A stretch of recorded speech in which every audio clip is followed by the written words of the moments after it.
오늘 저는 여러분과 함께 하나님의 모습이라는 제목으로 은혜를 나누고자 합니다.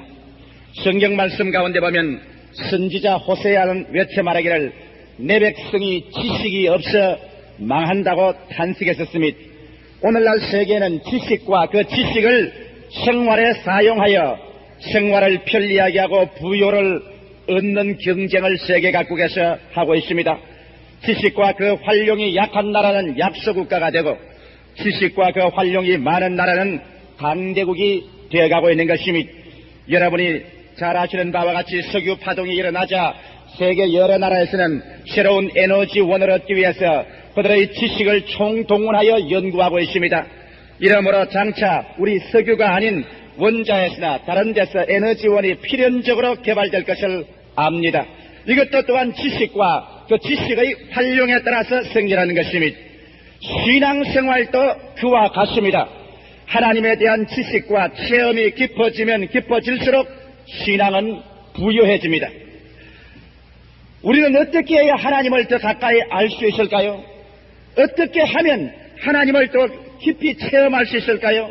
그래서 우리의 신앙생활이 부유하여 어떠한 일을 당해도 우리가 오늘날 유류파동이 전 세계 공황을 가져온 것 같은 신앙의 공황을 가져오지 아니하고 부유에 처할 줄도 하고 비천에 처할 줄도 알고 범사에 배부르며 배고픔에 일체의 비결을 받아 행한 사도 바울과 같은 신앙생활로 우리는 들어가야 되지 않겠습니까? 오늘날 우리는 하나님을 찾아보기 위해서 우주 만물을 살펴볼 수도 있고 자연을 살펴볼 수도 있습니다. 하나님의 역사상의 섭리도 볼 수 있지만 이와 같은 것은 마치 반사경을 통해서 간접적으로 하나님을 찾아보려는 같아서 우리 마음에 흡족하지 않습니다. 우리는 어떻게 하면 하나님과 우리가 얼굴과 얼굴을 마주대고 볼 수 있으며 우리의 눈이 하나님의 눈을, 우리의 입이 하나님의 입에서 나오시는 말씀을 들을 수 있을까요? 우리가 하나님의 따뜻한 체온을 느끼고 우리가 하나님을 만났다는 그러한 확실한 신념을 가질 수가 있을까요? 바로 예수님의 제자 빌립이 원하던 소원이 그것이었습니다. 예수께서 마지막 세상을 떠나시기 전에 제자들을 모아놓으시고 난 다음 주께서 위로의 말씀을 하실 때 빌립이 부지불식간에 예수에게 이런 말을 했습니다. 주님, 떠나시기 전에 아버지를 보여주시옵소서. 우리가 아버지 하나님을 한번 보았으면 마음에 족하겠나이다. 그럴 때 빌립이 말하기를, 예수께서 빌립에게, 빌립아, 내가 이처럼 오랫동안 너와 같이 있으시되 너가 아버지를 아직 보지 못하느냐? 내가 하는 말은 내가 하는 말이 아니요 내 아버지께서 내 입에서 하는 말이요 내가 하는 일은 내가 하는 일이 아니요 내 아버지께서 내 속에서 나를 통해서 하는 것이라. 그러므로 누구든지 나를 본 자는 아버지를 보았나니라. 성경은 분명하게 예수 그리스도는 하나님의 영광의 광채시요 그 본체의 형상이라고 말한 것입니다. 성경 요한복음에는 분명히 말씀하기를 하나님을 본 자가 없으되 그 품에서 독생하신 예수께서 하나님을 보여주셨다고 말한 것입니다. 이러므로 오늘날 우리들은 영이신 하나님을 체험적 감각적으로 볼 수 없지만은 예수 그리스도를 통해서 나타난 하나님의 모습을 우리는 눈으로 보고 귀로 들을 수 있고 손으로 만져 체험할 수가 있습니다. 그리스도 안에 나타난 그 하나님을 우리가 알게 되고 그 하나님을 아는 지식을 우리 기도 생활에 활용하고 우리 믿음의 생활에 활용할 때 하나님은 오늘날 살아계셔서 우리 가운데 운행하고 나타나게 되는 것입니다.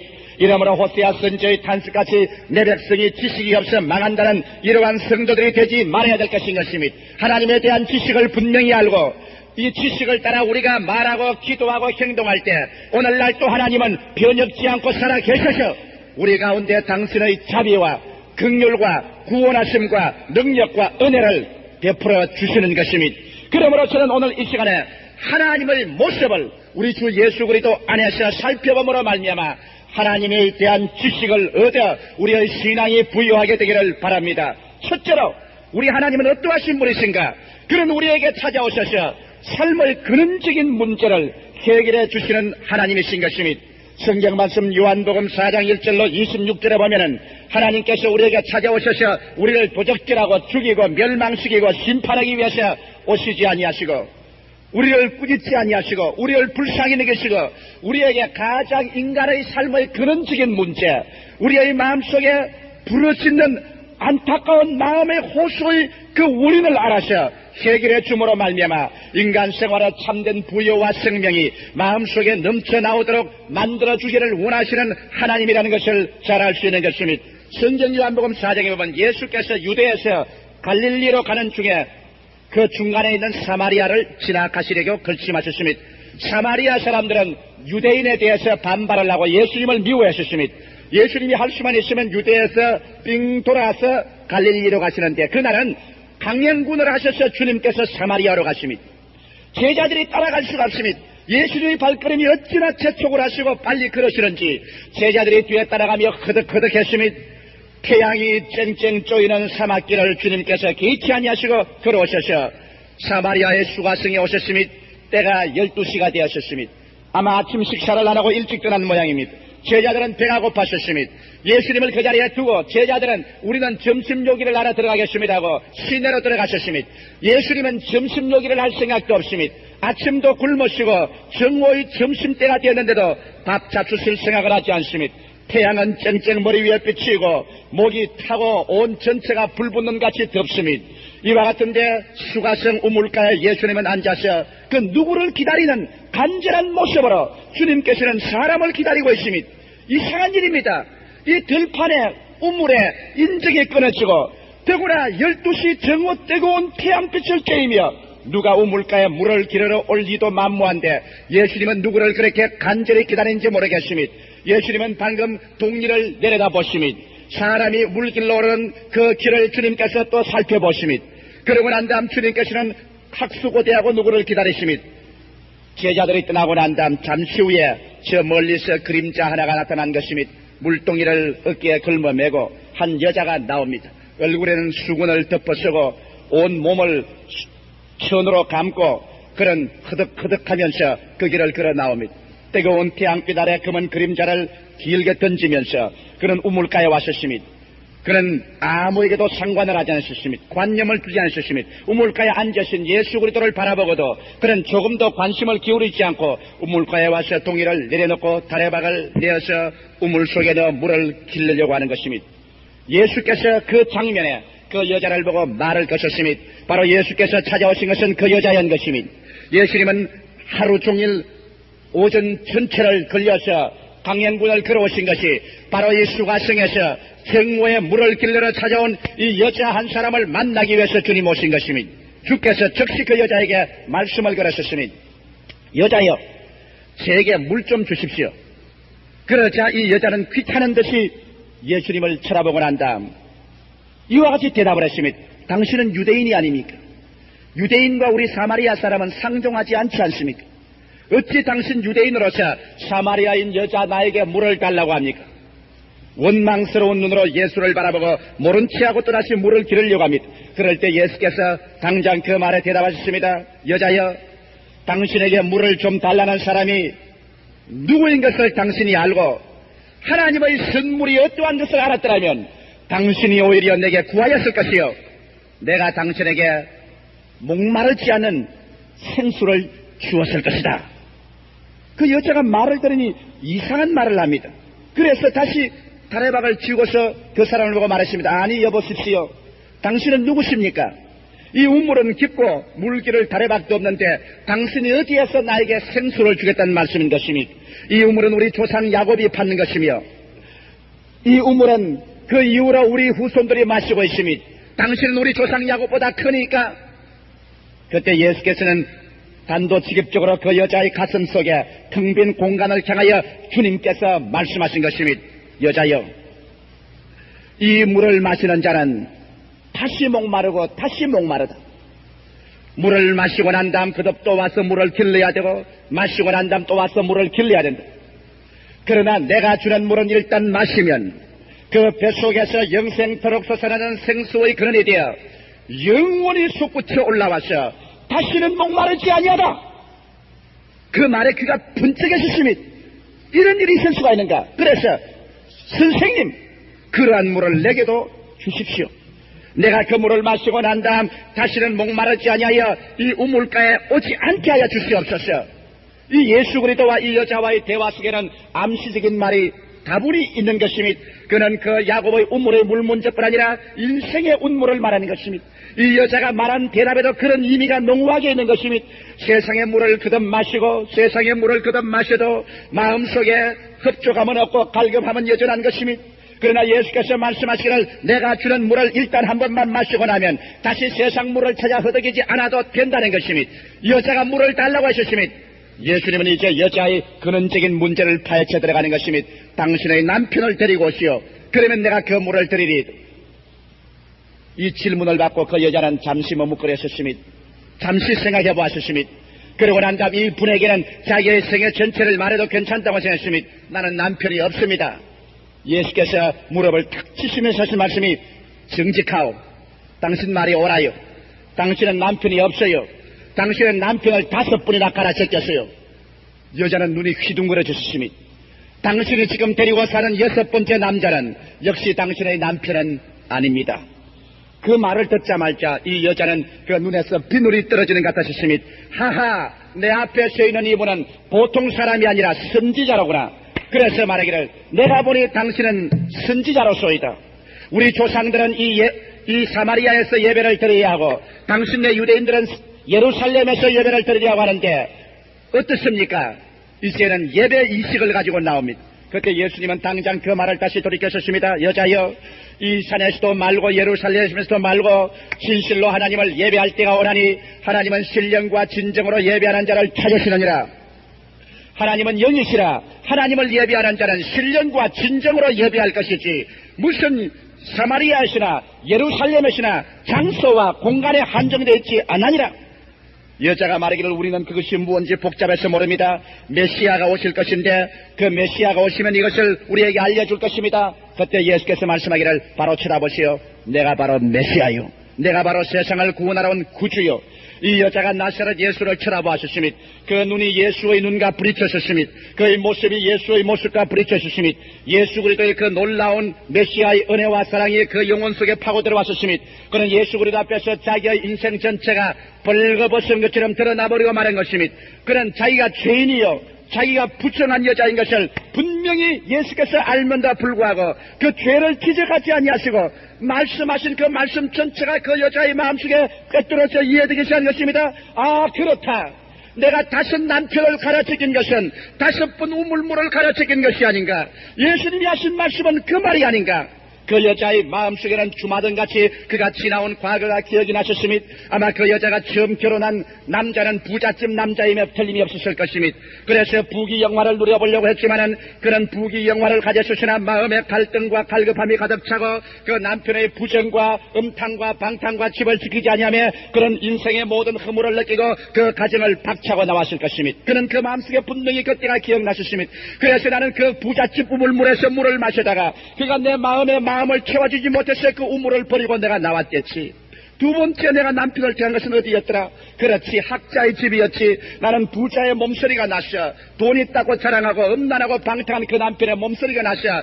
점잘하고 얌전한 학자를 택해서 내가 그 집에서 우물물을 마셨지. 그 속에서 우물물을 마시면 학자의 그 선한 사람과 같이 살면 영원히 내 마음속에 만족을 줄 줄 알았지. 그래서 2번째 시집을 갔잖아. 학자집에 갔었지.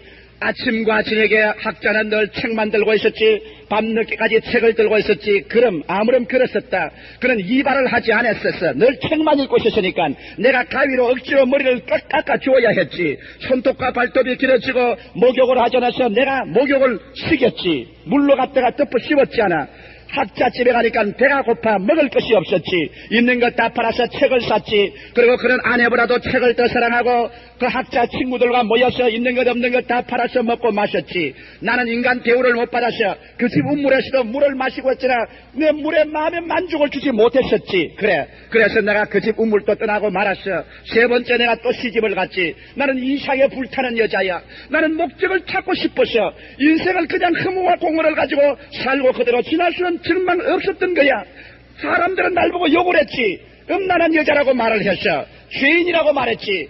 죄인이라고 해도 좋아. 음란한 여자라고 해도 좋아. 내 마음속에 인생은 한 번밖에 살지 못하는데 이 갈급함을 가지고 그대로 지날 수야 있나? 이 마음에 불타는 마음을 가지고 그대로 지날 수는 없었지. 그래서 세 번째는 나는 씁쓸하고 인간미 있고 평민으로서 필부로 함께 살 수 있는 장사꾼에게 시집 갔던 거야. 그 집 우물을 마셨지. 장사집에 가면은 그래도 사람 좋고 인생에 위선이 없고 그저 이 하루하루의 사는 생활 가운데 돈 모아가면서 내 돈 내 수고해서 모아서 살면 재미있다고 생각했지. 그래서 장사집 마누라가 된 거야. 그 집에서 우물물을 마셨지. 그러나 그 집 우물물도 얼마 마시고 있지 않아 보니까 피곤하고 지쳐버리고 말았어. 장사를 하자니까 아침 새벽 4시 아니면 5시에 일어나야 돼. 그래서 시장에 가서 물건을 떼와야 돼. 점포문을 열어야 돼. 그러고 난 다음 물건을 파니까 수많은 사람하고 이야기를 해. 어떠한 사람은 사람이 좋지만 다른 사람은 사람이 나빠. 물건을 자꾸 만지고 태산처럼 쌓아놓고 난 다음에는 획 돌아서 나가지 않아. 그런 것 보고 욕을 안 하고 견딜 수가 있어. 욕을 하면 도로 대받쳐 욕을 하지 않아. 마음이 상했어. 재고품이 쌓여져.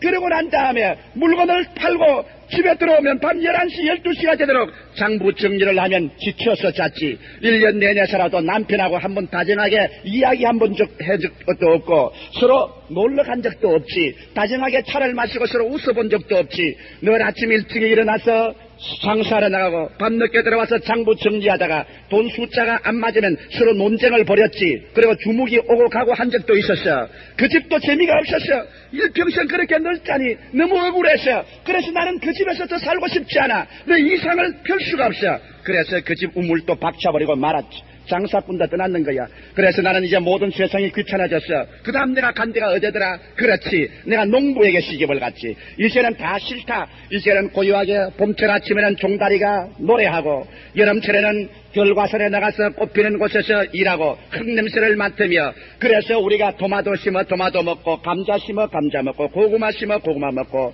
양 길러서 젖자 먹고 계란 닥쳐서 계란 먹고 자연에 돌아가자. 자연에 돌아가자. 그곳에서 살면 인생에 의미가 있을 것이다. 그러고 난 다음 내가 4번째 우물을 마신 것은 농부집에 시집가서 마셨을 거야. 그 집에서 내가 시집가니까 첫날부터 농부에게는 흙냄새가 났어. 퇴비 냄새가 났어. 야, 신선한 냄새다. 이야말로 정직한 사람이다. 자기의 노동의 대가로 사는 사람이다. 이것이 좋다고 생각했지. 그러나 농부의 생활을 얼마 해줘버리니까 그것도 지치기 시작했어. 왜냐하면 봄철이 되자 벌써 새별을 보고 일어나서 덜에 나가면 저녁별을 보고 들어와야지. 들판에서 일은 끝이 없어서 그놈의 밭에 풀은 왜 그렇게 많이 나는지 매고 난 다음 보면 또 풀이 나고 매고 나면 또 풀이 났지. 그래서 초벌 매주고 두벌 매주고 세벌 매주고 그러고 난 다음 또 씨 심고 가꾸고 추수하고 끝이 없어서 계란도 실정이 났지. 매일같이 닭 사료를만 구해야지. 닭을 먹여야지. 닭장을 쳐줘야지. 병든 닭 돌봐줘야지. 양은 그대로 젖을 따르냐? 아니야. 아침 이슬을 헤치고 나가서 풀을 먹여야 되고 점심때 물을 먹여야 되고 저녁에도 먹여야 되고 젖자다가 양에게 차여서 내가 상처도 입어봤지. 그것도 귀찮은 일이야. 농부 일을 보니 겨울에는 쉴 줄 알더니 겨울은 가만히 쳐야지. 새끼 꼬야지. 겨울에도 부업을 해서 퇴비를 정산해야지. 겨울에 널 일하고 여름에 널 일하고 손은 소도망같이 굵어졌지. 내가 농부의 집에서 우물을 마시는 동안에 내 얼굴은 거칠어져서 내 얼굴에 그림을 바라본 지가 아득한 옛날이야. 그림 발라도 소용없고 연지 곤지 찍어도 소용이 없었단 말이야. 들판에 가서 일하는데 그게 무슨 소용이 있었어. 나는 그곳에서 새카맣게 되어 내 얼굴은 지쳐지고 거칠어지고 내 손톱은 닳아서 피가 나고 내 발은 거칠어지고 이렇게 인생을 살 필요가 없다고 내가 생각했지. 이곳에서도 이상이 없다. 그 농부의 우물물에 물을 마셔도 다시 칼들어서 견딜 수가 없고 견딜 수가 없어. 이제는 그것을 박차고 5번째는 어느 남편에게 갔더라. 아, 파도 소리 나는 그곳 기억나지. 파도 소리 나는 그곳 아마 저 해안가로 내가 갔지. 거기에서 어부를 내가 남편으로 삼았을 거야. 그렇지. 5번째 남편은 내가 어부를 남편으로 삼았을 거야. 그래서 바닷가에서 살았지. 파도 소리가 요란하게 나는 곳, 밤이면 파도 소리 속에 잠을 자고 아침이면 파도 소리에서 잠을 깼지. 숨을 쉬면 오존 향내가 가득 나는 산소를 가득히 배 속에 넣고 그 참 좋은 거야. 그리고 고기를 잡으면 신선한 고기를 먹고 그 다음에는 고동도 소라도 신선한 것을 먹을 수 있지. 세상과 동떨어진 것이야. 세상의 먼지를 바람과 파도에 다 씻어버리고 낭만적으로 노래하면서 살 수 있을 거야. 그러므로 나는 어부에게 시집을 갔어. 그러나 마지막 5번째로 내가 그 우물가에서 물을 마셨지. 그것도 내 신랑이라고 생각했어. 그런데 내 이상하고는 얼마나 다른지 몰라. 첫날부터 신랑에게 비린내가 나는데 코를 쥐고야 같이 잘 수가 있었어. 그분은 왜 그렇게 몸에 뱅치로 비린내가 나는지. 나는 신선한 고기를 먹기를 원했었으나 신선한 고기에 손을 댈 수가 없었지. 왜냐하면 신선한 고기에 손만 대면 내 남편이 고함을 쳤어. 왜? 신선하고 펄펄 사는 것은 돈을 만들어야 된다고 그래. 그래서 언제나 내가 먹을 수 있는 것은 눈깔이 썩은 고기만 먹었어. 냄새가 났었어. 소라고동도 신선한 거는 한 번도 먹어보지 못했어. 상한 것만 먹었지. 그러고도 편한 날이 없었어. 남편이 바다에 고기 잡으러 나가고 난다. 먹장 구름이나 일면 내 가슴이 두근두근해. 하늘을 보고 합장하라고 빌었지. 폭풍우가 불어오지 말아달라고. 파도나 치고 폭풍우나 불면은 내내 잠을 못 자고 남편 오기를 기다렸지. 하마나 배가 파손되지 않았는가? 그러지 않으면 죽지 않았는가? 그 고뇌와 그 심내 속에서 오랫동안 생활한 동안에 나는 노이로제가 걸려버리고 말았어. 파도 소리가 듣기 싫었어. 나는 이제 바다의 냄새가 싫고 비린내가 몸소리가 쳤어. 나는 5번째 우물물을 갈았잖아. 5번째 우물물을 마셔도 내게는 이상이 만족되지 않았어. 무언지 모르게 내 마음속에 부러지는 그 갈급함, 마셔도 채울 수 없는 그 길. 그래서 나는 이제 될 대로 되라고 사마리아에서 나는 창녀가 되고 말았어. 이제 내 몸을 아무에게나 맡겨버렸어. 이제 내 몸은 아무 가치도 없는 거야. 이제 나는 될 대로 되라고 사는 거야. 인생에는 목적이 없어. 어디에서 왔어? 어디로 가며 무엇 때문에 사는지 아무도 그것을 말해줄 사람은 없는 거야. 내 가슴 속에 텅 빈 공간은 그대로 안고 이렇게 지쳐서 사는 거야. 그런데 이분이 누군가? 예수 그리스도 메시아 앞에 서서 나 이 죄를 낱낱이 안다. 5번 남편을 갈아치긴 것을 알지만은 이분은 왜 나를 꾸중하지 아니할까? 이분은 왜 나를 욕하지 아니할까? 이분은 왜 나를 심판하지 아니할까? 저 바리새 교인들은 날 보고 음란한 여자라고 그랬다. 저 사두개 교인들은 날 보고서 죄인이라고 말했다. 저 유대인들은 나를 상종하지 않으려고 했다. 나는 죄인이다. 그러므로 나는 심판을 받아야 된다. 율법적으로 나는 버림받은 여자다. 그런데 이분은 누군가? 나를 보고 죄인이라고 말하지 않았다. 나를 심판하지 않았다. 죄를 짓고 불의하고 추악하고 버림을 받아야 마땅한 내가 죄 지은 그대로 못난 그대로 버림받아야 될 그대로 늑마와 같은 인생으로 그리스도 메시아 앞에 서는데 그는 나를 꾸짖지 아니하시고 내 마음속에 말하기를 네가 5번 우물물을 갈아서 마셨지. 그러나 너는 이 물을 마실 때마다 다시 목마르거니와 이제 나의 우물물에서 마시는 자는 다시 목마르지 아니할 것이다. 나를 믿어라. 그 말을 함과 동시에 내가 메시아를 바라보고 그를 내 마음속에 모셔드리자마자 내 영혼 속에 여기에 솟아나는 생수를 봐라. 갑자기 내 마음속에 기쁨이 용수섬치지 않느냐? 갑자기 내 영혼 속에 평화가 들어오지 않느냐? 갑자기 내 속에 이제 여태까지 찾던 그 무엇을 찾았다는 확신과 체험이 내게 오니 내가 가야지. 그런 물을 떠났으며 물동이를 버려주고 그런 그 길로 사마리아 시내로 뛰어들어갔으며 이제는 우물물이 필요 없으며 물동이가 필요 없으며 그 마음속에 이제 생명의 근원을 찾은 것이며 와서 말했습니다. 여보시오, 다들 오시오. 내가 메시아를 만나서 여기 와서 나의 일생을 다 보여주고도 꾸짖지 아니하시고 나에게 생명의 만족을 준 메시아를 만나서 여러분 이 이야기 속에서 삶의 근원적인 문제를 해결하는 하나님의 모습을 볼 수 있습니다. 오늘날 여러분 하나님께서 율법을 가지고 여러분을 대한다면 여러분 하나님 앞에 설 사람이 한 사람도 없습니다. 살인하지 말라, 간음하지 말라, 도둑질하지 말라, 이웃을 거짓 증거하지 마라, 우상을 섬기지 마라. 이 모든 하나님의 율법 앞에 여러분을 세워놓는다면 여러분과 나는 모두 다 죄인이요 모두 다 사형선고를 받고 모두 다 사형장에 들어갈 수밖에 없는 인간이니 왜 사람이 죄를 짓습니까? 왜 사람이 음란하고 방탕하며 세속적이고 갈바를 몰라 허덕입니까? 하나님께서는 여러분의 죄를 가지고서 치려고 하지 않습니다. 우리 하나님은 여러분의 죄의 근원적인 문제를 해결해 주려고 합니다. 왜? 목마르기 때문에. 그러기 때문에 주님께서 목마른 자의 그 목마름의 근원을 주님이 해결하셔. 하나님께서는 내 아들 예수 그리스도 그가 곧 길이요 진리요 생명이다. 그가 영원토록 목마르지 않게 솟아나는 샘물의 근원이 된다. 그를 통하여 너희는 과거의 죄인이었으나 용서를 받고 하늘나라 백성으로 천국에 들어갈 수 있다. 어디서 와서 어디로 가며 무엇 때문에 살 수 있는 의미를 그 안에서 발견할 수 있다. 예수 그리스도 안에서 비로소 너희 마음속에 끝없이 방황하는 방황이 그치고 메마른 가슴속 허덕이는 그 속에 생명의 목적과 이유와 가치를 얻게 되고 생수의 근원이 솟아난다. 그러므로 주님께서는 말씀합니다. 수고하고 무거운 짐진 자여 다 내게로 오라. 내가 너희를 편히 쉬게 하리라. 내가 곧 길이요 진리요 생명이니 나로 말미암지 않고는 아버지께로 올 자가 없나니라. 오늘 이 시간에 하나님은 여러분을 심판하기 위해서 부르지 않으셨습니다. 하나님은 여러분을 죄인이라고 잡기 위해서 부르지 않으셨습니다. 여러분이 죄인인 것을 압니다. 여러분이 방탕하고 음란하고 추악하고 더럽고 거짓말한 것을 하나님이 다 압니다. 그러함에도 불구하고 하나님은 여러분을 찾아오심이 왜? 죄를 짓지 않을 수밖에 없는 인간의 동기, 방황할 수밖에 없는 그 마음의 근원적인 문제, 그 영혼의 공허를 하나님께서는 채워주기 위해서 나사렛 예수 그리스도를 가지고 오시는 것입니다. 에레미야서 2장 13절에 하나님께서 말씀하시기를 내 백성이 두 가지 악을 행하였나니 곧 생수의 그런 데는 나를 버린 것과 스스로 웅덩이를 판 것인데 그것은 물을 저축하지 못할 터진 웅덩이라고 말한 것입니다. 오늘 수없이 많은 사람들이 생수의 그런 대신에 하나님을 부르고 웅덩이를 파시나 그 웅덩이는 터진 웅덩이입니다. 돈의 운물을 파헤쳐봅니다. 지위와 명예의 운물을 파헤쳐봅니다. 권세의 운물을 파헤쳐봅니다. 쾌락의 운물을 파헤쳐봅니다. 얼마 동안 물이 채이는 같으나 그 우물물은 터진 것이라 세월이 가고 날이 가며 터져 그곳에 세워놓은 모든 마음의 쾌감과 즐거움은 사라지고 마는 것입니다.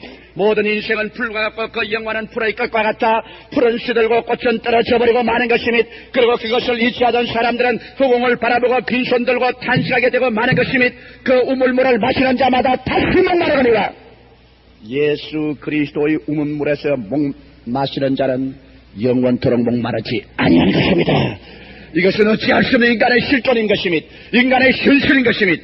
이러므로 여러분께서 오늘 이 시간에 생수의 근원 되시는 예수를 찾아오시고 인간의 힘으로 쓸데없이 운물을 파헤치고 터진 곳에 물을 부어 그곳에 만지고 들려가는 죄를 짓지 말아야 되는 것입니다. 하나님은 어떠한 분이신가? 삶의 근원적인 문제를 해결하기 위해서 그 아들 예수를 가지고 우리의 마음속에 찾아오시는 그분이 바로 하나님이신 것입니다. 둘째로 하나님은 어떠하신 분이신가? 하나님은 치료자로서의 하나님이신 것입니다. 여러분, 우리 인생들은 아담과 하와가 하나님을 반역하고 에덴을 떠난 그때부터 병든 인간이 되고 마는 것입니다. 하나님과의 조화가 깨어졌습니다. 자기 양심과 현실의 조화가 깨어진 것입니다. 자기와 자기 부인과의 조화가 깨어진 것입니다. 부모와 자식과의 조화가 깨어진 것입니다. 그러므로 사람들은 정신적으로 이율배반적인 갈등을 가지고 에덴에서 나왔었습니다. 양심과 현실의 갈등, 속사람과 겉사람의 갈등, 사회적으로 벌써 가정에서 부부간의 갈등, 부모와 자식과의 갈등을 가지고 나왔었습니다. 그로부터 시작해서 오늘날까지 우리는 개인적으로 마음의 갈등 속에 병들어 허덕입니다.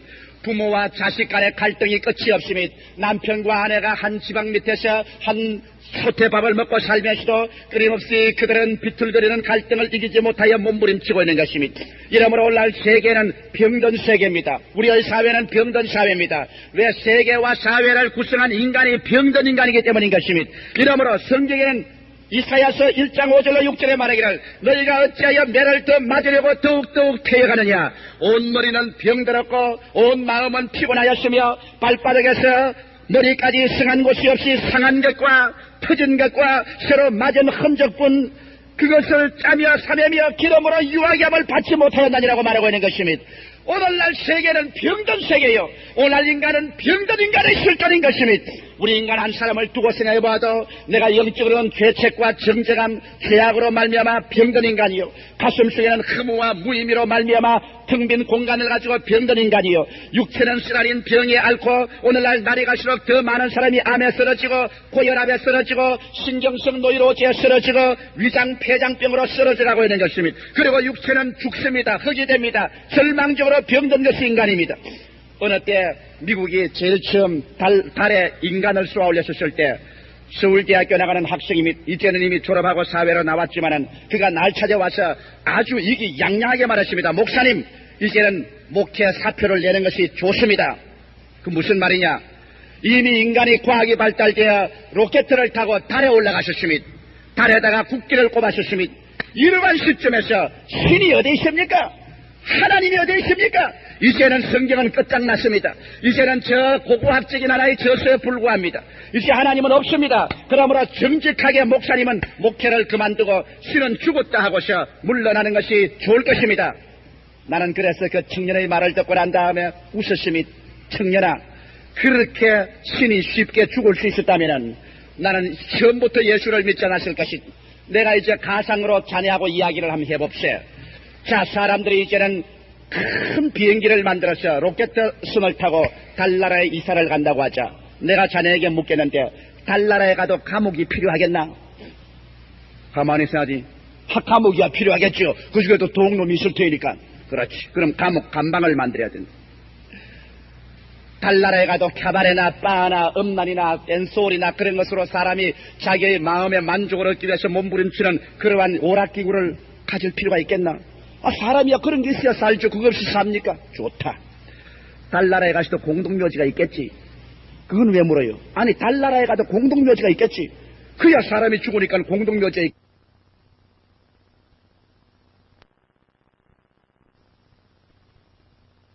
신은 죽었다고 말하고 이제 과학이 발달되어 인간은 하나님이 필요 없다고 말했지. 인간의 과학이 아무리 발달되어도 과학을 타고 있는 운전사인 인간은 병든 인간이야. 인간은 죄책에 짓눌리고 그 마음의 허무와 공허로 말미암아 몸부림치며 삶의 목적이 없고 그 육체는 절망적으로 죽는 거야. 과학이라는 배를 타고 비행기를 타고 있는 그 인간이 병든 인간이야. 그러므로 병든 인간을 고쳐줄 메시아가 필요한 거야. 병든 인간을 고쳐줄 하나님은 지금도 필요한 거야. 인간이 과학을 가졌다고 해서 이제는 하나님이 필요 없다고 생각하는 것은 가장 어리석은 거야. 오늘날처럼 인간이 병든 시대는 없어. 병든 인간은 인간이 고치지 못해. 그러므로 종교 아니고는 이 병든 인간은 못 고치는 거야. 오늘날 우리는 치료자로서의 하나님이 이때처럼 필요한 때가 없습니다. 여러분, 오늘날 인간은 과학이 극도로 발달되었지만은 과학이 인간에게 행복을 갖다 주었습니까? 인간의 정치가 자본주의, 민주주의, 공산주의하고 나왔지만은 오늘날 여러분 현실 사회 우리가 세상에서 말하는 이상적인 정치 체제라고 말하는 것들이 우리에게 참 행복을 갖다 주었습니까? 공산주의자들은 말하기를 자기들이야말로 제일 나은 정치적인 체제다. 모든 사람에게 공평하게 재산을 나누어주고 먹을 것 입을 것을 준다고 하는 그들이 오늘 역사상의 가장 무자비한 노예 제도와 가장 무서운 착취기관으로 변화된 것을 여러분 보고 인간을 과전 동물과 노예화하는 집단적인 살인기구로 변화된 것을 우리는 보고 자라는 것입니다. 이러므로 오늘 우리에게 필요한 것은 치료가 필요합니다. 여러분과 나의 마음에 피맺힌 마음, 우리의 고통, 우리의 갈등을 고쳐줄 자가 있겠습니까? 누가 이것을 고쳐줍니까? 돈입니까? 지위입니까? 명예입니까? 쾌락입니까? 어떤 분 제게 와서 하는 말이 목사님 삶에 의미가 없습니다. 이제 사는 것이 무슨 필요가 있습니까? 돈 좀 모아서 살려고 할 때는 돈 모은다고 온 정열을 기울이고 일을 했는데 집도 사고 돈도 모으고 하나니 그다음 마음의 공허를 견딜 수가 없어요. 이제 어떻게 할까요? 남은 여생을 논페이들하고 좀 놀아볼까요? 논페이들하고 좀 춤도 추고 연애도 좀 해볼까요? 그것이 인생의 해결책이겠습니까? 여러분, 아마 논페이하고 놀아채끼면 1시간이나 2시간이나 육체의 말초 신경을 자극하면서 그 흥분에 정신없이 빠져들어갈 것입니다. 그러나 그 흥분이 식어지는 그때는 잃어버린 자기의 순결성, 자기의 양심, 자기의 인격에 짓밟힌 것, 이 모든 것 이후에 다가오는 공허로 말미암아 전에보다 더 무섭게 병드는 자기 자신을 발견하고야 말 것인 것입니다. 그러므로 해결점은 없습니다. 어디에 가야 해결할 수 있습니까? 여기에 우리 치료자로서의 하나님이 예수 그리스도 안에서 나타난 것입니다. 예수께서 말씀하기를 내가 온 것은 건강한 자에게는 이원이 쓸데없고 병든 자에게 쓸데이므로 있으므로 의사로서 왔다는 것입니다. 마태복음 8장 1절로 17절에 보면은 기막힌 치료자로서의 하나님을 보여주는 것입니다. 예수께서 산에서 내려오시니 여기에 문둥병 환자 한 사람이 뛰어나왔습니다. 온 전신에 문둥이가 걸려 흐물흐물합니다. 그는 자기 집에 아마 처자가 기다리고 있을 것입니다. 그러나 문둥병에 걸린 사람은 동리에 들어갈 수 없습니다. 사람들이 곁에 오지 못하게 나는 부정하다 외쳐야 됩니다. 그런데 예수가 산에서 내려오고 무리들이 갖추는데 그가 감히 성한 사람에게 나타났다가는 돌로 맞아 죽을지언정. 그러나 그것조차 그는 각오하고 난 다음 예수 앞에 뛰어나와서 그 발 앞에 엎드렸습니다. 주여, 나는 문둥병 환자입니다. 원하시면 나를 깨끗하게 하실 수 있나이다. 모든 사람들은 놀라서 뒤로 물러섰습니다. 문둥이다. 모든 사람들은 일제히 그 손에 돌을 들어서 그를 치려고 했을 것입니다. 예수님께서 손을 막으셨습니다. 그러고 난 다음 예수께서 그 사람 보고 가까이 나오라 하십니다. 가까이 나옵니다. 수건을 벗겼습니다. 온 전체가 골마 터졌습니다. 예수님께서 그 맑고 희고 깨끗한 손을 그 머리 위에 얹으십니다. 예수님의 손 사이로 고름이 삐걱삐걱 삐어져 나옵니다. 예수님의 몸 전체가 문둥이 위에 손을 얹으셨습니다. 그러고 난 다음 주님 말씀하셨습니다. 내가 원하노니 깨끗함을 받으라. 주의 그 말씀이 떨어지자마자 하나님의 성령의 불이 임하셨습니다. 그 사람의 얼굴이 화롯불같이 달아오르기 시작하더니만 문둥이의 그 갑질은 드덕드덕 말라서 떨어지고 그 사람들 보는 앞에서 그 모습은 변하여 성한 사람으로 변화되어 버리고 마는 것입니다. 예수님께서 인간의 문둥이, 속이 문둥 걸리고 끝이 문둥병이 걸리고 생활이 문둥병이 걸린 인간에게 찾아오셔서 너는 병자다, 숙명적으로 일어서라 말하지 아니하시고 내가 원하노니 깨끗함을 입으라고 하신 그 예수는 성경에 말씀하기를 어제나 오늘이나 영원토록 동일하다고 말씀하십니다. 할렐루야. 그리고 예수께서 말씀하시기를 나를 본 자는 아버지를 보았다고 말하셨습니다. 우리의 아버지는 오늘 예수 그리스도를 통하여 오늘 또 그 손을 내밀고 문둥병 환자같이 된 우리의 현실적인 병든 인간을 향하여 내가 원하노니 깨끗함을 받으라는 하나님이기 때문에 우리에게는 고침받을 소망이 있습니다. 여러분의 가정이 문둥병이 걸렸었습니까? 부부 관계가 문둥병이 걸렸었습니까? 부모와 자식 관계가 문둥병이 걸렸었습니까? 오늘 이 시간에 우리가 믿는 하나님은 그리스도 안에서 내가 원하노니 깨끗함을 받으라고 말씀하고 있는 것입니다. 예수님은 잠깐 걸어 나오는데 백부장이 뛰어나왔었습니다. 로마인의 육군 대위입니다. 그 발 앞에 엎드려서 말했습니다. 선생이여, 내 종이 중풍으로 걸려 몹시 고생하나이다. 내 종을 불쌍히 여기사 도와주시옵소서. 그러자 예수님께서 그 말을 듣는데 많은 유지들이 왔습니다. 예수님, 이분의 기도를 들어주십시오. 로마 백부장으로서 우리 유대인을 위해서 크게 도와주는 분입니다. 예수께서 말씀하기를 내가 가서 도와주랴, 내가 가서 고쳐주랴. 아니요, 주님께서 감히 우리 집에 어떻게 오십니까? 나같이 천한 집에. 주님은 우주의 주인이기 때문에 명령 한마디면 안 들을 자가 누가 있겠습니까? 나도 육군 대위니 내 밑에 있는 부하를 보고 가라면 가고 오라면 오는데 당신도 말 한마디 명령하시면 그 중풍병에 물러갈 것이 아닙니까?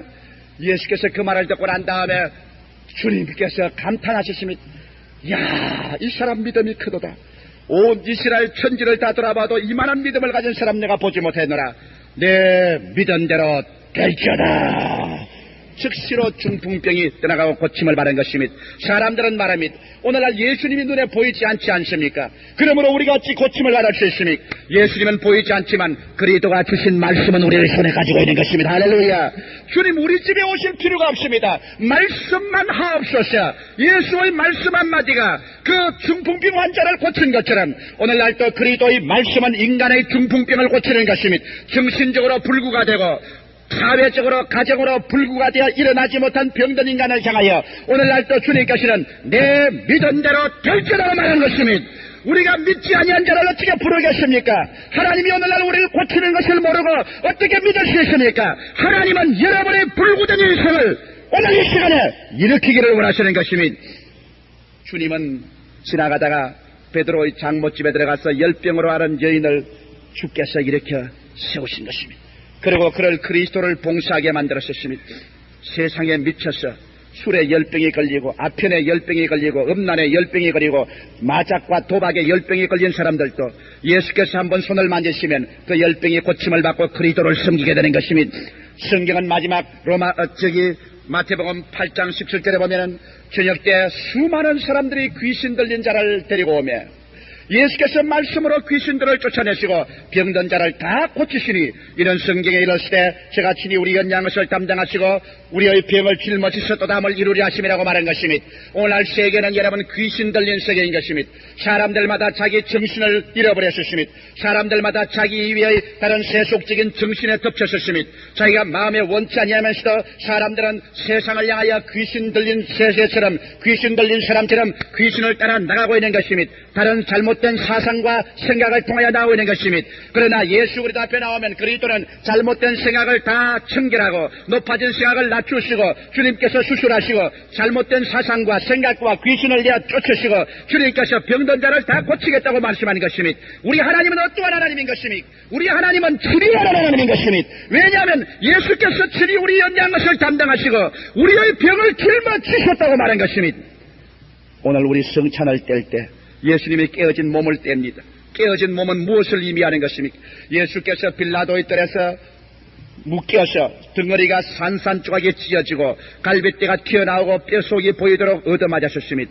그리고 성경은 말씀하시기를 제가 채찍에 맞음으로 너희가 나음을 입었나니라고 말씀한 것입니다. 예수의 몸이 깨어지신 것은 우리의 병든 인간, 병든 가정, 병든 생활, 병든 세계를 주님께서 짊어지고 채찍에 맞아 깨어진 것입니다. 이러므로 그리스도 안에서 보여주신 하나님께서는 오늘날 여러분과 나를 찾아와서 치료하기를 원하시는 하나님인 것입니다. 여러분 병든 인생이 정상적인 인생으로 생각하지 마십시오. 병든 가정이 정상적인 가정이라고 생각하지 마십시오. 병든 가슴을 부둥켜 안고 이것이 정상적인 인생 생활이라고 생각하지 마십시오. 병든 육체를 짊어지고 운명처럼 이렇게 살아야 된다고 생각하지 마십시오. 여러분과 내가 이 시간에 믿고 신뢰하는 하나님은 여러분의 병든 몸을 치료하는 하나님인 것입니다. 치료자인 것입니다. 그는 변하지 않으셨습니다. 성경은 말씀하기를 대개 여호와는 변이 없지 아니했다고 말씀하십니다. 하나님은 어느 곳이나 계십니다. 하나님은 먼데 있는 하나님은 안 되시고 가까이 있는 하나님만 되느냐고 성경은 말하고 있는 것입니다. 지금 오늘 이 시간에 이 성찬을 뗄 때 여러분께서 영육간의 병고침을 받게 되시기를 예수 이름으로 축원합니다. 세 번째로 우리의 하나님은 어떠한 하나님이십니까? 우리의 하나님은 환경과 운명을 변화시키는 하나님이신 것입니다. 인간이 잘못하여 사면벽에 부딪혔습니다. 동서남북을 살펴보아도 나갈 길은 아득합니다. 이제 오직 집단 자살이나 집단 죽음밖에 없습니다. 우리의 갈 길은 없나고 사람들은 부르짖을 것입니다. 여러분, 예수 그리스도를 통하여 나타난 하나님은 환경과 운명을 변화시키는 하나님이신 것입니다. 요한복음 2장 1절로 11절에 보면 절망에 부딪힌 한 젊은이가 있었습니다. 그는 가난한 집 청년이었습니다. 그는 아마 별로 많이 돈을 못 버는 모양입니다. 있는 것을 저축할 대로 저축해가지고서 결혼을 하게 된 것입니다. 아름다운 신부를 데리고 오는 날입니다. 일생에 가장 기쁘고 즐거운 날입니다. 자기가 청할 만한 청할 손님은 다 청하고 온 동네에 손님이 잔뜩 왔습니다. 예수님과 그 제자들도 청함을 받았습니다. 그런데 잔치를 시작하자마자 포도주가 떨어졌습니다.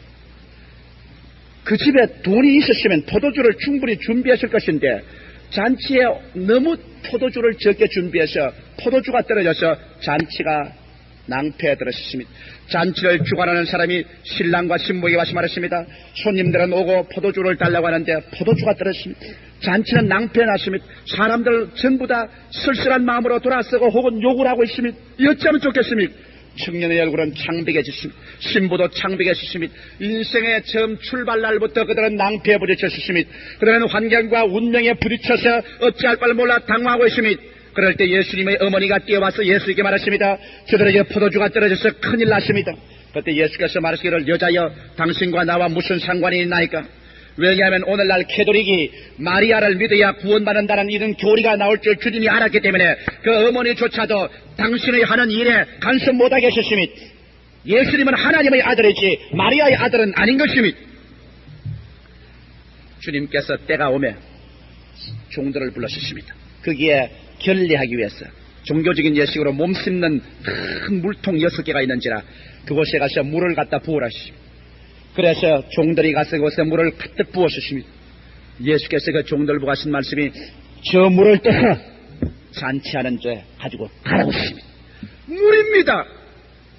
결례통에 있는 생물인데 물을 떠서 갖다 주라니요. 그러나 마리아가 하는 말이 너희가 무엇이든지 이 사람이 시키는 대로 하라고 했기 때문에 종들이 물을 떴습니다. 그래서 잔치하는 집에 가지고 가니 물은 변하여 포도주가 되었습니다. 사람들이 그 물을 마시고 난다는 말이 야, 처음 포도주보다 나중 포도주가 더 맛있고 좋다고 말하셨습니다. 이것은 무엇을 의미하는 것입니까?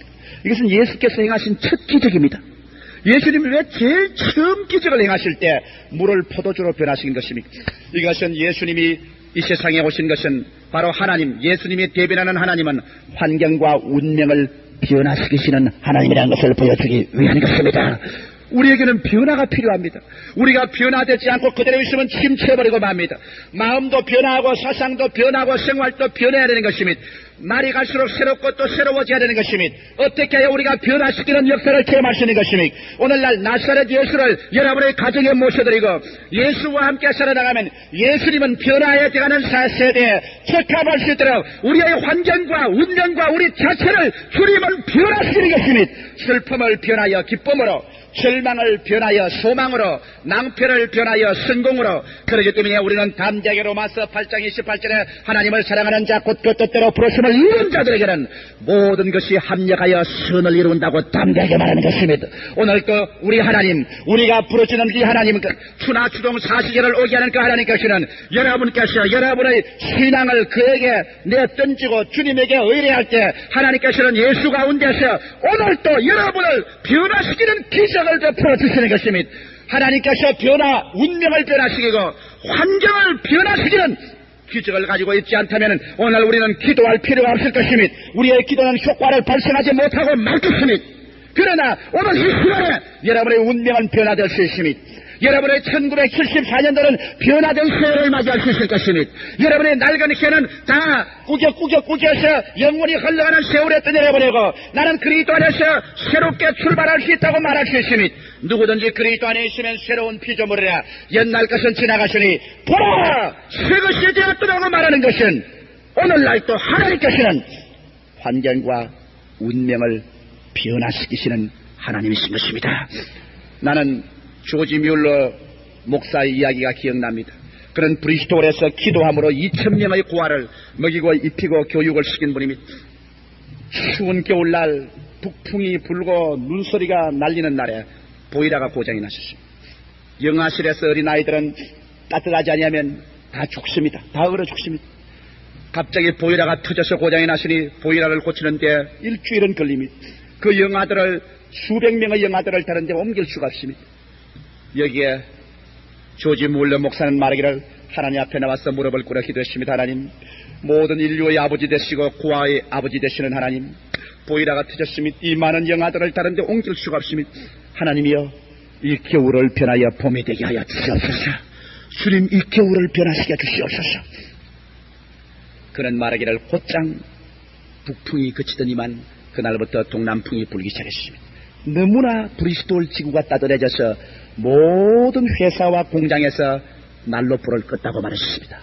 땀이 나고 봄철처럼 따뜻해져서 난로불이 필요 없게 되셨습니다. 보일러를 고치기 시작했습니다. 일주일 내내 고쳐서 보일러가 다 고침을 받아 보일러를 시운전하는 그날에 동남풍은 그쳐버리고 일시에 북서풍이 불면서 날카롭고 매서운 겨울철이 다가왔지만은 보일러는 이미 고쳐졌다고 말하셨습니다. 오늘날 또 하나님은 인간만 변화시키는 것이 아니라 기후와 자연 환경과 여러분의 운명도 주님이 변화시키는 것입니다. 얼마 전에 어떤 분들이 제게 찾아왔었습니다. 상당히 인테리 분이신데 제게 찾아와서 신앙 상담에 창백한 모습으로 왔었습니다. 목사님 안 갈 건데 우연히 친구집에 갔다가 관상제의와 이름 바꾸는 사람이 와 있기에 그 사람에게 관상과 이름을 봐준다 그래서 우연히 봤지요. 보니까 그분이 우리 남편 이름을 살펴보고 난 다음에 당신 남편은 죽을 이름을 가지고 있다고 말하셨습니다. 병들어서 조사할 운명이시니 이름을 갈지 않으면 안 된다고 말합니다. 내가 차라리 우리 그 이름 바꾸는 사람 안 들었으면 걱정이 없을 것인데 이름 바꾸는 사람의 이름을 듣고 난 다음 우리 남편은 그 이름 가지면 죽는다고 하는데 목사님 어떻게 합니까? 우리 남편 보고 가서 내가 이름 바꾸다 하니까는 천부당 만부당하고 이리 뛰고 저리 뜁니다. 어떻게 합니까? 이제 나는 큰일 났습니다. 밤잠도 아니오고 절망에 처했습니다. 그래서 내가 말하기를 자매님 참 날 잘 찾아왔습니다. 내가 이름을 바꾸는 것이 아니라 운명을 바꾸어주는 분을 소개해드리겠습니다. 관상제에는 이름을 바꾸라고 하지만은 나는 운명을 바꾸어버리는 그래서 그 이름이 해당이 안 되는 그러한 분을 소개해드리겠습니다. 예수 그리스도이십니다. 성경은 말씀하기를 누구든지 그리스도 안에 있으면 새로운 피조물이라 옛날 것은 지나갔으니 보라 새 것이 되었더라. 그리스도 안에서 여러분의 운명은 변화되어버리고 마는 것입니다. 바다의 파도를 잠잠케 하시고 물 위로 걸으시고 오병이어로 5,000명을 모이고 12바구니 남기시는 그 주님께서는 오늘날 또 여러분에게 새 희망을 주십니다. 내일은 오늘보다, 다음 달은 금번달보다, 명년은 금년보다, 영원한 미래는 오늘날보다 영원히 나아지게 하는, 변화시키는, 그래서 우리에게 소망을 주는, 생명을 얻고 더 풍성히 얻게 하는 좋은 그리스도가 오늘 여러분에게 와 계신 것입니다. 바로 우리 하나님은 여러분을 변화시키는 하나님인 것입니다. 네 번째로, 우리의 하나님은 죄를 피 흘리기까지 미워하시는 하나님인 것입니다. 성경에 보면 하나님이 죄인을 미워한 적은 없습니다. 죄인은 불쌍히 여겼지만은 죄인이 입고 있는 그 죄의 옷은 주님께서 미워하셨습니다. 여러분, 하나님께서 죄를 얼마나 미워하신지 압니까? 예수 그리스도 그 친아들께서 온 세상 죄를 겟세마네 동산에서 다 받아 마셨습니다. 그래서 예수께서 우리의 모든 인류의 죄를 다 짊어졌을 때 하나님은 당신의 외독자여 그 영광의 광채시여 그 모습이신 그 아들이라도 아버지께서 내어 던져버리셨습니다. 그 아들의 위에 얹혀진 죄를 주님 심판하실 때 그를 십자가에 못 박으셨습니다. 예수께서 자기를 보고 아버지라고 부르는 것을 허락하지 않았기 때문에 예수께서 하나님을 향하여 몸부림치며 말하셨습니다. 하나님이여, 하나님이여, 어찌하여 나를 버리시나이까? 태양은 비치고 바람은 불고 먼지는 나고 수족에서 피는 철철 흐르고 목은 마르고 사람들은 다 떠나고 원수들은 욕을 하고 6시간 동안 십자가에 매달려 몸부림치는 그리스도의 고통이 얼마나 극심했던지 그는 견딜 수가 없었습니다. 목마르다. 혀는 천장에 붙고 이틀은 다 무너지고 뼈는 다 으그러지고 그 몸부림 속에 죄를 한 번도 짓지 않고 죄를 알지도 못하신 하나님의 아들이 바로 여러분과 나의 죄를 대신 짊어지고 그는 십자가에 올라가신 것입니다.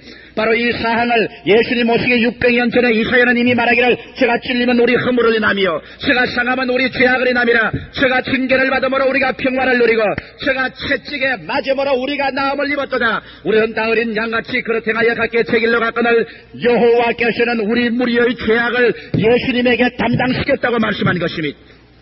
하나님께서는 죄를 얼마나 미워하시는지 죄를 짊어진 그 예수 그리스도를 산산조각을 내셨습니다. 오늘 마시는 이 피는 예수께서 십자가에 죄 때문에 흘린 피입니다. 이 깨어진 이 몸은 십자가에서 죄 때문에 깨뜨려진 그 몸인 것입니다. 그래서 우리 하나님께서는 예수의 십자가의 피와 예수 그리스도의 그 몸을 먹고 마심으로 죄사함을 받고 하나님의 백성 되게 하지만은 만일 여러분 오늘 이 온 세상 사람이 그리스도를 믿지 아니하고 죄에서 용서함 받지 못하고 그 죄를 계속 짊어지고 있으면 주께서 호령과 천사장의 구함과 하나님의 나팔로 친히 하늘로 쫓아 강림하셔 주의 몸된 교회를 다 이 지상에서 들어 올라가고 난 다음 죄만 남아있는 세상을 하나님 바라볼 때 그 세상을 주님께서 가만히 두시겠습니까? 성경은 말씀하기를 하나님께서 세상을 심판할 때 그 보좌에서 나와서 몸부림치고 부르시오니 회사라는 여인이 몸부림치고 부르시는 것처럼 부르시겠다고 말한 것입니다. 하나님께서 회사라는 여인같이 죄를 사하여 몸부림을 칠 때 여러분 온 세상은 어떻게 되겠습니까? 온 세상이 흔들리고 흔들리며 깨어지고 침망같이 흔들리며 새들은 다 날아가고 인간의 생명은 초계같이 불타버리고 말 것인 것입니다. 이러므로 우리 하나님은 죄를 미워하십니다. 죄인은 건지시나 죄는 미워하십니다. 지금도 미워하십니다. 마지막 다섯째로 우리 하나님은 아버지십니다. 예수께서는 우리를 보고 형제라고 말씀하십니다. 하나님을 보고 아버지라고 말하셨습니다. 예수께서 부활하셔서 마리아를 만나셨을 때는 말이 너는 빨리 가서 베드로와 제자들에게 내가 나의 하나님 너희 하나님 나의 아버지 곧 너희 아버지께로 간다고 하라고 말한 것입니다. 여러분 아버지와 자식이라는 것은 참 깊은 관계가 있습니다. 아버지와 자식을 그렇게 쉽게 생각하지 마십시오. 이 세상에 내가 아버지고 남의 자식 주워와서 내가 자식이 되어도 아버지 자식은 깊거든 하물며 내 살과 내 피를 나누은 친륜의 관계로서 아버지 자식으로 부르게 될 때는 그것이 얼마나 깊은 연관성이 있는지 압니까? 그 자식이 잘못해서 못되게 굴면은 못되게 굴수록 그 자식 때문에 아버지가 몸부림칩니다. 몇 번이나 아버지가 말합니다. 이놈의 자식 내 아들 아니야. 이제 내 자식 아니야. 이 자식 집에도 들어오지 말게 해. 말은 그렇게 하죠. 그렇게 하지만 그 가슴에 묶인 그 밧줄이 그를 끊지를 못합니다. 나는 제가 결혼하기 전에 자식을 낳기 전에 부모와 자식 사이를 굉장히 가볍게 보았었습니다. 뭘 그래? 못되게 굴면 그까지 다 내버려버리지 뭐 그까지 무슨 고민이야. 한 분은 제가 카운셀링을 아주 잘 몰아앉히겠습니다. 늙은 할머니 한 분, 청춘 과부가 되어 외아들 키웠는데 이놈이 말할 수 없는 탕자입니다. 뭐 온갖 죄를 자짓고 이 집에 있는 것 다 갖다 팔아먹고 그 호르머니를 그저 이리 치고 저리 치고 발길로 차고, 그래서 그 어머니가 예수를 믿고 교회에 와서 통곡을 하고 울고 하루는 나에게 신앙상담 왔습니다. 목사님, 내가 겨우 이 몸을 움직여서 먹고 사는데 조그만 돈만 모이면 이놈 와서 홀딱 다 가지고 갑니다. 세상에 내 가슴에 못을 박고 내가 살 수가 없습니다, 목사님. 그래서 나는 그때 총각 때니까 그 말을 들어보니까 꼭 할머니가 바보 같아요. 그래서 이거 아이고 할머니도 못났어. 그걸 버려버리지 그걸 자식이라고 아직까지 메고 있어요. 할머니 그런 자식은 없는 것이 더 좋으니까 버려버리고 이사를 가버리고 다시 찾아가지도 말아요. 그러니까 그렇게 울더니만 도저히 그때는 내가 이해하지 못하는 말을 하셔요. 목사님, 총각이 되어서 아직 모르군요. 나는 그 말 들을 때 상당히 기분이 좋지 않았습니다. 난 다 아는 줄 알았는데. 옛말에 썩은 새끼 목매었던 말이 있어요, 목사님. 썩은 새끼 목맨 것 누가 끊을 줄 몰라요. 음이 된 죄로 내가 몇 번이나 맹세를 하고 몇 번이나 그 자식 다시 안 보려고 해다가도 음이 된 죄 때문에 내가 또다시 그 자식에게 가고 또 그 자식 때문에 웁니다, 목사님. 그리고 아무 해답도 얻지 못하고 울고 나갔습니다. 그래서 내가 팔자라 고성도 팔자라 그랬는데 내가 결혼을 하고 자식을 낳아보니까 아니더군요. 아니라 심장이 끌리고 뼛속이 끌리고 핏줄이 땡기는데 그걸 인간의 사리로 설명을 할 수가 있습니까? 잘나면 내가 잘난 것 같고 못나면 내가 못난 것 같습니다. 부모와 자식, 인간의 혈육관계도 이렇게 무섭습니다.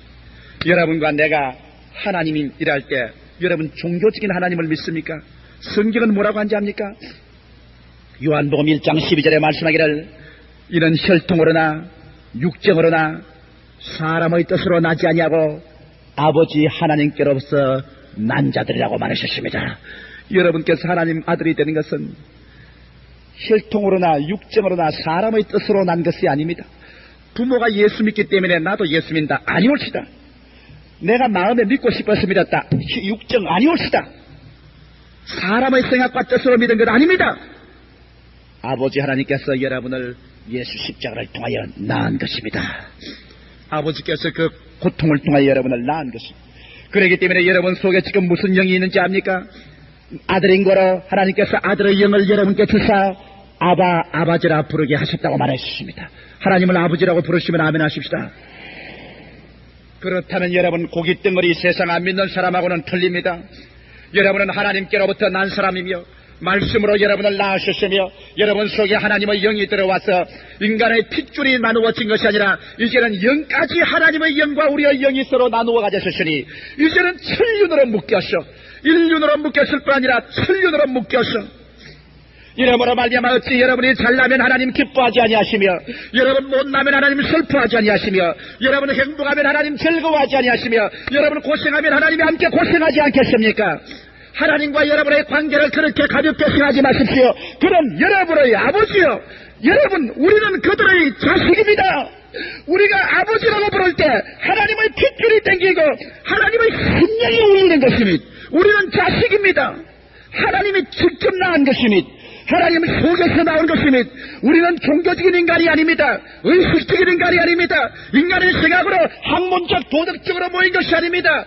아버지의 친자식들로서 이 자리에 모였고 아버지의 영을 받아서 아바지라 부르며 장차 하나님께서 만드신 우주와 만유를 상속으로 받을 아버지의 자식들입니다. 예수님께서 우리에게 계시해 주신 최대의 하나님은 하나님이 여러분의 친아버지라는 것입니다. 친아버지입니다. 이 인륜을 끊을 수가 없습니다. 이 천륜이 꺾어지지가 않습니다. 타락을 하고 가면 하나님이 천리 말리 따라옵니다. 여러분이 낙심하면 하나님께서 낙심한 자리에 따라와서 여러분을 일으킵니다. 여러분이 뒤로 물러가면 뒤로 물러온 데까지 붙잡고 와서 같이 우십니다. 하나님은 여러분과 나의 아버지십니다. 나는 오늘 이 시간에 여러분에게 결론을 내리고 이 성찬을 같이 나누고자 합니다. 오늘 여러분과 내가 모시는 하나님은 종교가 아닙니다. 하나님은 신학이 아닙니다. 하나님은 의식도 아닙니다. 우리는 모두 다 하나님 아들이요, 하나님은 우리 아버지요.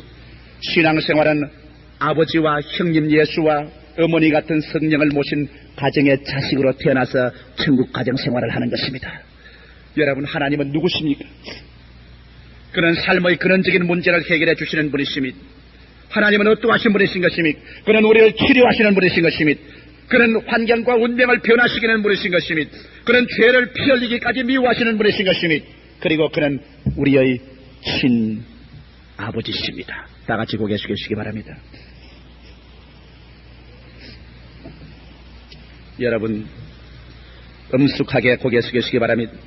지금 아버지의 영 성령이 우리의 마음을 찾고 계십니다.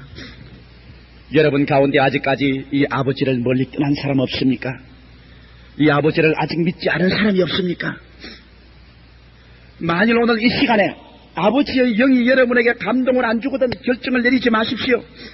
사람의 힘으로는 예수를 믿어 구원받을 수는 없습니다. 그러나 오늘 저희 설교를 듣고 오늘 이 예배에 참석한 결과에 하나님의 성령이 여러분 마음을 움직여 내가 타락했댔구나, 나는 예수를 안 믿었으나 오늘 나는 아버지를 믿고 이제는 아버지의 품에 안겨야 되겠구나, 아버지를 믿고 살아야 되겠구나, 마음속에 하나님의 부르심이 있는 분은 오늘 이 시간에 하나님이 찾으시는 분이신 것입니다. 이러한 분은 오늘 결정을 내리고 오늘 이 성찬에 참여하십시오.